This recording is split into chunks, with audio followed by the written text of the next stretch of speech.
masarap ang ginagawa ni Ferdinand sa'yo. Hindi naman masarap ang ginagawa ko sa'yo. Ay, hindi naman katirik mata. Gaunat gid ang leeg, mga paa. Grabe. Opo. Ay, kaya nga lumakas ako eh. Kulang pa nga eh. Punuin ko yung tangki mo. Love you. Dapat nagdala ka pa ng pulbo eh.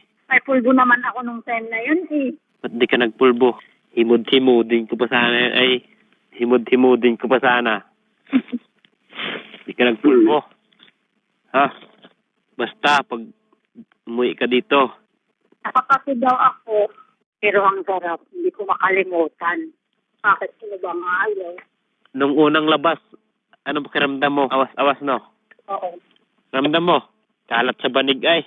Marami na namang buko itong kinuan. Tak. Naghandaan mo din talaga ako eh. Love you.